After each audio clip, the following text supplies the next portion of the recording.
আমাদের কাছে secret information আসে যে দামছড়া থেকে একটি অল্টো গাড়ি করে কিছু ফরেন ব্র্যান্ডেড সিগারেটস আমাদের পানিসাগর হয়ে ধর্মনগর দিকে যাবে।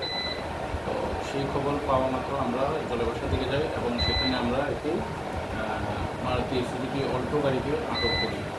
তো এই গাড়িটির নাম্বার হচ্ছে AS10B1547। তো গাড়িটি আটক করার পর আমরা গাড়িতে দুজন পাই, ড্রাইভার সহ আরেকজনকে পাই। তারপর আমরা গাড়িতে তল্লাশি চালিয়ে ওইখানে কিছু ফরেন ব্র্যান্ডের সিগারেটের প্যাকেট পাই। তো তাদেরকে জিজ্ঞাসাবাদ করার জন্য তৎক্ষণাৎ আমরা ঘটনাস্থল থেকে তাদের পানিসাগর থানায় নিয়ে আসি।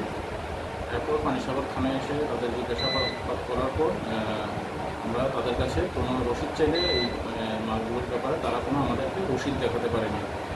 তারপর আমরা গাড়ি থেকে মালগুলো নামাই। তো মালগুলো নামানোর পর আমরা দেখি যে এখানে টোটাল 20 কার্টন ফরেন ব্র্যান্ডের সিগারেট আছে।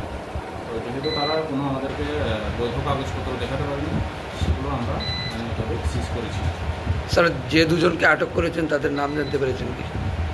যে দুজনকে আমরা আটক করেছি, একজনের নাম হচ্ছে রাহুল নন্দী আর একজনের নাম হচ্ছে রবীন্দ্র সরকার। স্যার, সিগারেটগুলো কোথা থেকে কোথায় নিয়ে যাওয়ার প্ল্যান ছিল?